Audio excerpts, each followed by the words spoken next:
Well, the 300 acres of Vanderbilt University and Peabody campuses in the middle of Nashville are just an incredible sight. But I bet you didn't think of them as a place to come to learn about really healthy gardening practices. So, James, there has been a change over the years in what's happening on these campuses. I'd say so. You know, we are blessed to have an incredible maintenance and ground staff here. I'm a landscape architect myself, and when I came here to work at Vanderbilt a couple years ago, I started learning more about maintenance practices myself and what's been going on here and what's been evolving over time. I think there's a general movement, and Vanderbilt is participating in that, to be more sustainable, and that includes our maintenance practices. It includes the amount of chemicals that we use for herbicide or insecticide, trying to dial that back and be intentional about that use. And it also includes preventive measures, but measures to increase the health of our soil. In the past, we've developed our own compost tea and redistribute that across our beds and campus. We're working with a local source right now to actually send our dining food waste out and have that composted on a pretty large scale and have that returned as compost in our beds. It's fall right now on campus, and so we've got a lot of leaves, and instead of bagging all those leaves up and hauling them off somewhere, we either mulch them in place or blow them back into the beds to help break down, and that also, of course, encourages growth of a variety of species of insects, microbes, and those all add up to soil health, which at the end of the day supports our arboretum. Wow, so some neat things going on here. Now, I'm very curious about this though, is you must walk a pretty fine line between the campus areas that need to look pretty pristine and gorgeous and formal, and trying to get some more sort of natural stuff going on. How are you doing that? Yeah, it's a great question. I think Vanderbilt is cultivated over time a look of not being too tidy. Our main lawns, there are areas I'd say they're more high touch, that we do try to keep clipped. But if you look at our shrubs, for example, we're not taking a hedge clipper across them and making meatballs out of our yews. We really like to let the form of the trees and the shrubs express themselves. Kind of goes to the lawns too.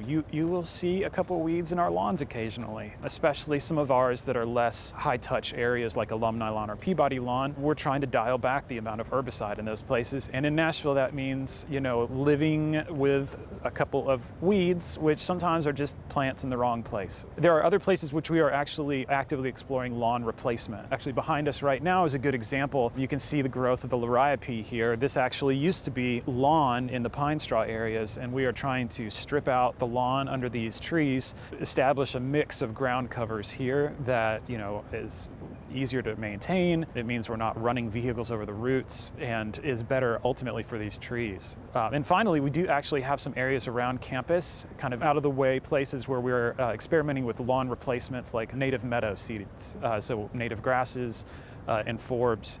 And those do look a little messy. So, one thing that we've been really trying to figure out is how do you include signage to tell people, no, this is not just an unmown patch over here. This is actually a beneficial ecological experiment. So there's areas like that as well. Well, and I imagine a lot of these practices are things that are going to be water-wise practices as well. So how are you incorporating that idea here on the grounds? We're moving to drip irrigation in a lot of our perennial beds. I'd say, we are using new systems that are smarter as far as irrigation control.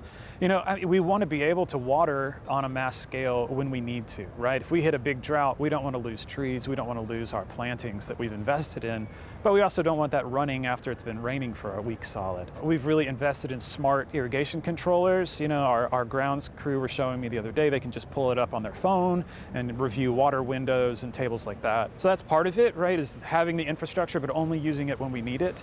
And often that's really just for the first 3 years of establishment in a lot of these. And then we're pretty much turning it off unless, we have a drought. And we also try to collect water where we can to reuse it on campus for things like irrigation. We have several cisterns on campus that are sometimes used for irrigation. They're also sometimes used for things like flushing toilets or even being redistributed back to our power plant to help be used at our chiller. Another fun fact that not a lot of people know is we have a place called the Mole Hole, which is actually a really deep utility tunnel over by our athletic fields.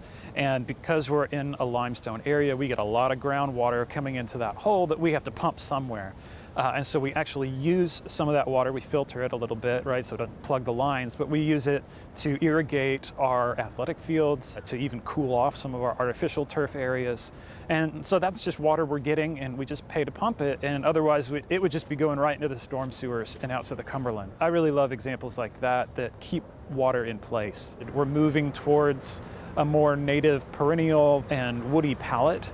And all of those being, of course, smart about planting a shade plant where in the shade and not in the full sun. So I see that as part of my role, is helping work with our maintenance staff who are, of course, incredibly knowledgeable about right plant, right place.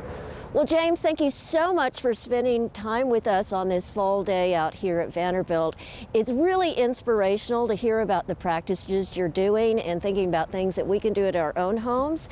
And on behalf of the neighborhood and everybody that lives in Nashville, we are so pleased with what Vanderbilt is doing, because you're right in the middle of so much concrete otherwise. It's just an oasis, and now a wonderful place we know we can all come and learn. That's great. Thank you for your time. And as someone who grew up in the neighborhood myself, I just feel so lucky to work here with an amazing team that is learning and evolving our campus landscape. Thank you. For inspiring garden tours, growing tips, and garden projects, visit our website at volunteergardener.org or on YouTube at the Volunteer Gardener channel, and like us on Facebook.